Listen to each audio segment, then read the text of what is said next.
election day in Britain. Almost 6 hours to go before polls close, a little less than 6 hours. The latest opinion poll suggests a surge for Prime Minister Theresa May, who has lost her edge in the wake of the terror attacks in London and Manchester recently. Here's a look at how much the political scene has changed in England since the day she announced the snap polls.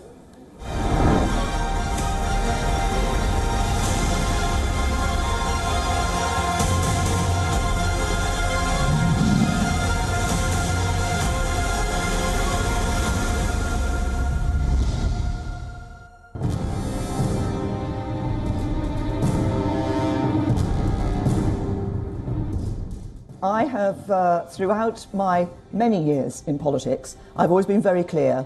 I never set expectations of that sort and I never predict election results. What I do is go out and campaign to earn the trust and support of the British people. Brave words even as Theresa May battles dwindling support amid repeated terror attacks. When she announced snap polls in April, Jeremy Corbyn's Labour Party was 21 points behind May's Conservatives, a lead that was the largest held by an incumbent government in 30 years. In the first poll after the Manchester attack, the Tory lead was slashed to just 5 points over the Labour Party. On May 31st, the YouGov poll predicted a hung parliament with the Tories down to 310, 16 short of majority. The same poll said that the Labour Party would get 257 seats, up from 229 last time. In another poll by Ipsos Mori, the Labour Party was up to 40% with the Tories at 45. The same poll also indicated that satisfaction with May had fallen to 43%, her lowest rating still date.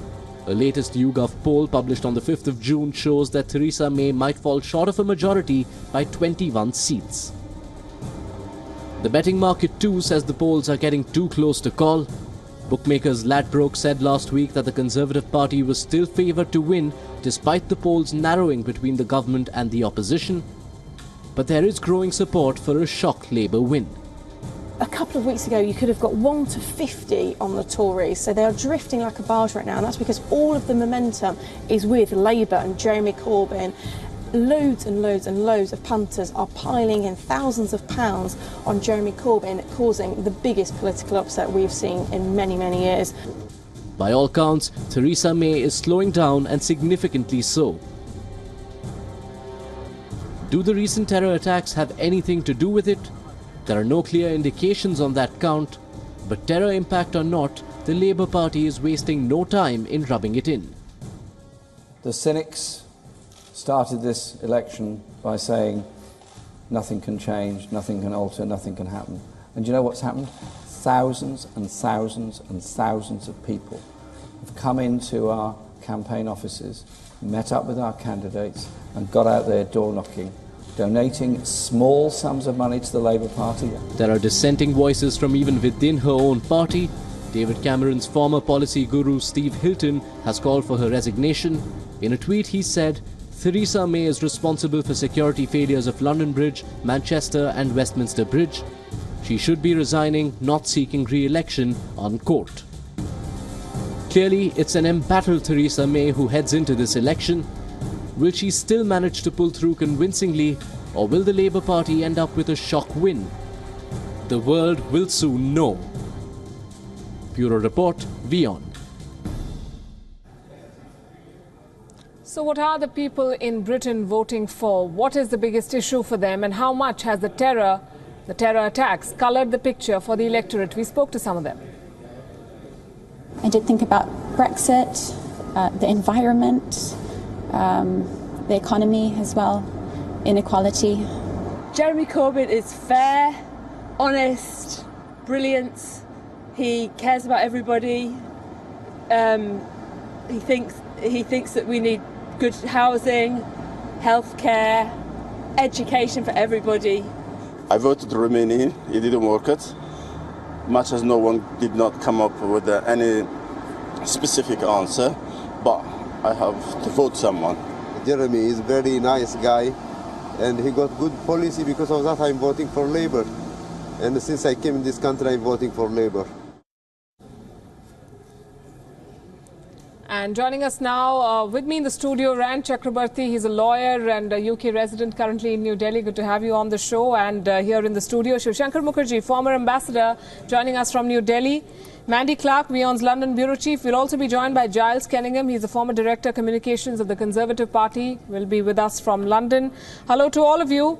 Ryan, let me ask you first, how do people see this election and the political calculation that led to the calling of this election? Well, I think, as your coverage rightly pointed out, there are three issues which dominate.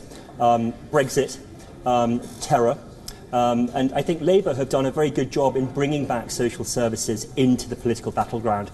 And I think the NHS as an issue and the potential risk of its dismantling under a future Conservative government has been a linchpin of Labour's tactics to try and divert their perceived weakness over their Brexit policy and also terror. Right. Mandy, what has the turnout been like so far, and what does a big turnout signify? Who does it help?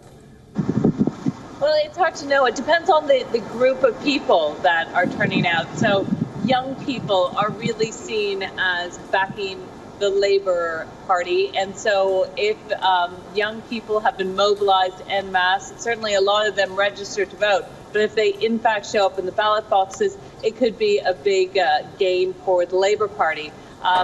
Turnout is difficult to judge. I've been at a number of polling stations today. It seemed to be constant throughout. It seemed like healthy numbers, but we'll only know those final figures of people who showed up to the polls later on today. When it comes to the elderly, they on average vote Conservative, and they are more often the ones who do go to the polls. And Mandy, this is also for you. Has the picture changed significantly in the last 24 hours? Is Theresa May doing better now than she was expected to do last night? Well, the last set of polls that came out did have her at a stronger position with a greater lead. Of course, polls have been notoriously wrong, so we can just take that information, but we won't place any bets on who will, if they are accurate or not, and we'll just have to wait and see what the result is. Shivshankar Mukherjee, how significant is this election in what has been a politically extremely charged year for Britain?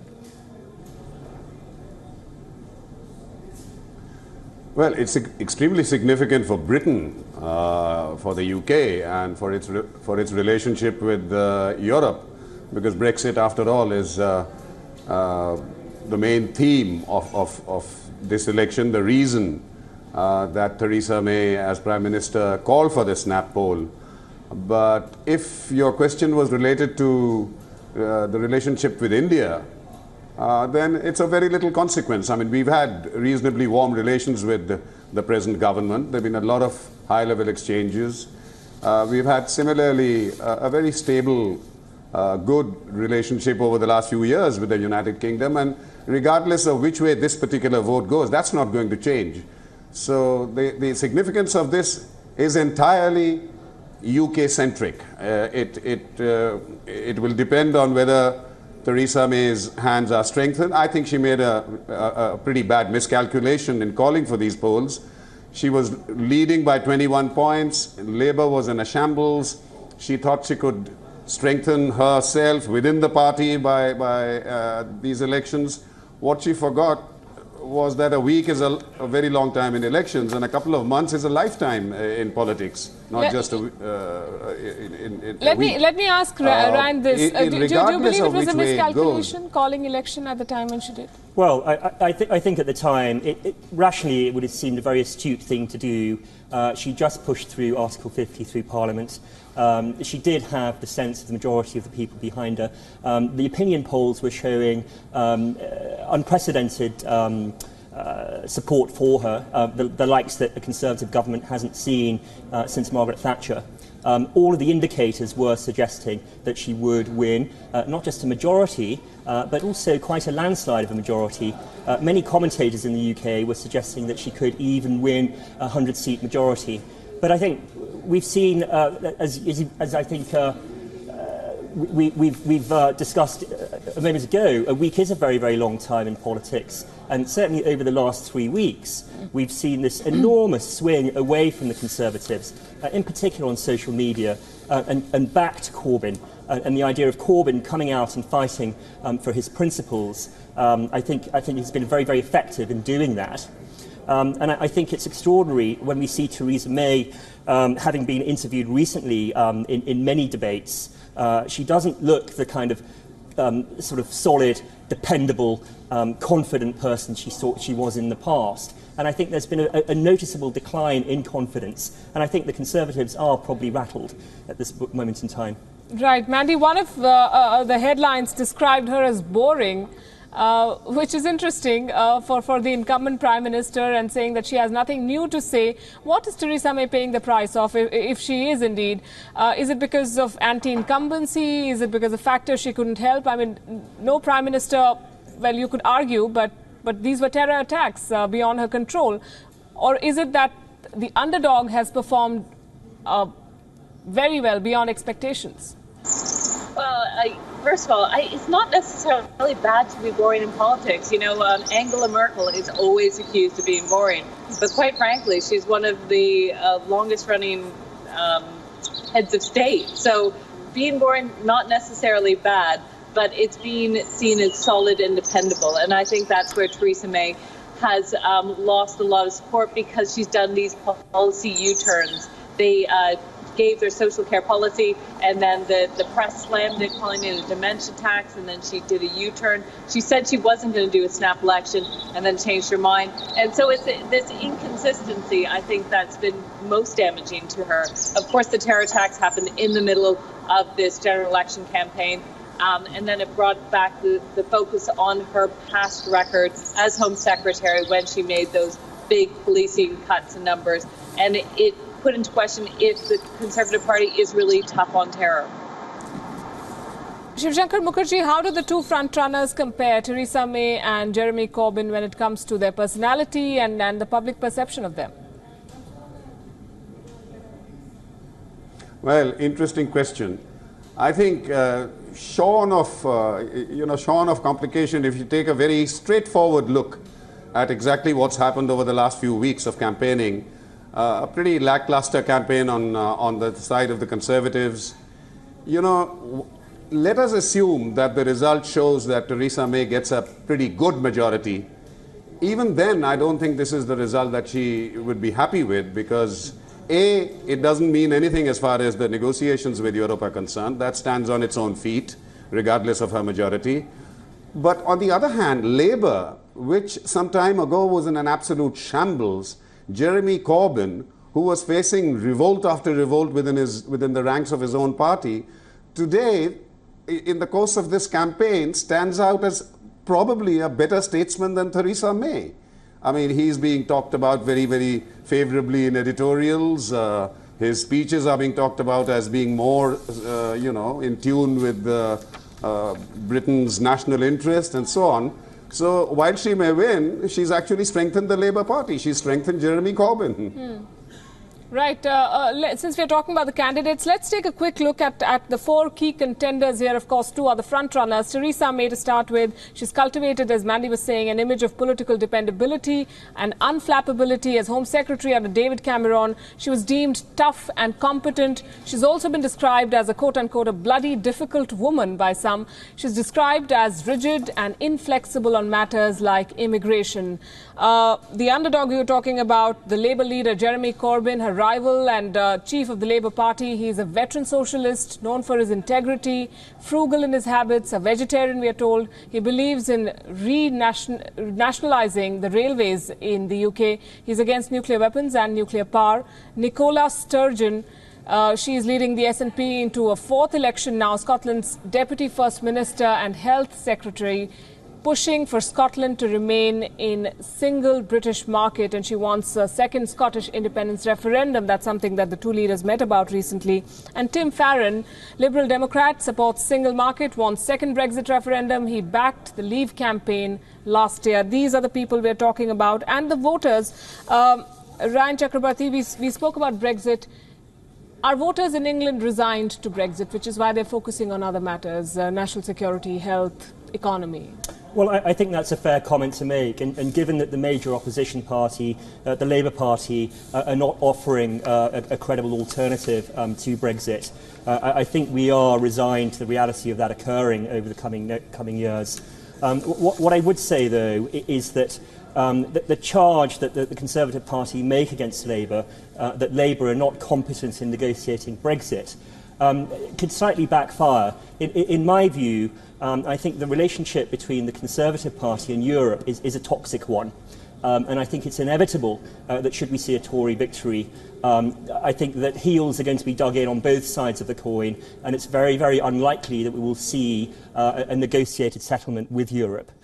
Labour, however, have a much greater relationship with Europe and a much softer approach. And I think, in hindsight, perhaps, Labour and Europe are more likely to strike some kind of a bargain and achieve some type of a settlement over the coming 2 years. Mandy, 11 days to go for Brexit negotiations to begin. What are the best and worst case scenarios after this election? Worst case scenario would be a hung parliament. It would certainly seem a political deadlock right before these talks begin, and no matter who would be in charge, whether Theresa May or Jeremy Corbyn, it wouldn't be a great position at the head of the negotiating table. Best position is a strong majority for Theresa May in the Conservative view to show that she has got her Brexit wish, that's to strengthen her mandate. It's unlikely that we're going to see a Labour win, although anything could happen. If that could happen, then and there's been indications that the EU would be quite warm to Jeremy Corbyn, so it might turn out to be a good negotiation deal after all. Right.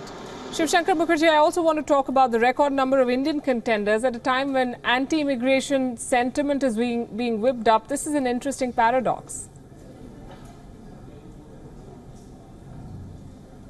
Well, not really, because there have been over many years now there have been Indians, people of Indian origin, British citizens of Indian origin who've been involved from the 70s. And the Indian community, the diaspora in the UK, is a highly achieving one. So it's inevitable that numbers out of them will stand out as community leaders and as prospective parliamentarians and people with a political future. So I'm not really surprised at that. And I don't think that this is some kind of new trend. Also, I do not think that the pretty significant numbers of people of Indian origin who will make it to Parliament is going to have any impact on the immigration policies of the future government, because it is going to be tough. Immigration has become the #1 bugbear and the #1 subject through which politicians want to garner votes. That happened during Brexit, that happened with Donald Trump. This is a subject in which politicians will vie with each other to try to prove that they are tougher than the rest, Theresa May included, a Labour Party included. Do you want to weigh in on this? Well, I would very much agree with those comments. I think immigration obviously underpinned the Brexit vote. The free movement of labour across the European Union has been something which has been problematic for the United Kingdom for many, many years now. I think it's quite clear that whoever wins the election, it's likely that their stance on immigration is going to be tough, irrespective of which party does win. But the anti-immigration rhetoric, does it impact the Indians there, given the high number of Indians who are in leadership positions? I don't think so, and I don't think it really impacts Indians who are living in the United Kingdom. It may do tangentially to the extent that we see a backlash as a result of the terror attacks against the Muslim community. As we saw in America after 9/11, Sikhs got caught up in that type of reactive violence. There is a minor risk that could occur in the United Kingdom, but I don't see that. I don't see that as a realistic thing that would materialise. Ran Chakrabarti, Shiv Shankar Mukherjee, many thanks for joining us, and especially to you, Mandy Clark. Long day for you. Thank you very much for holding fort for us there in London. And our special coverage will be on tonight, and 6 a.m. tomorrow we start our special broadcast as we look at the results, the first numbers coming in here on WION. We're taking a break on Gravitas right now. Up next on the show, the Qatar crisis and what it means for the world.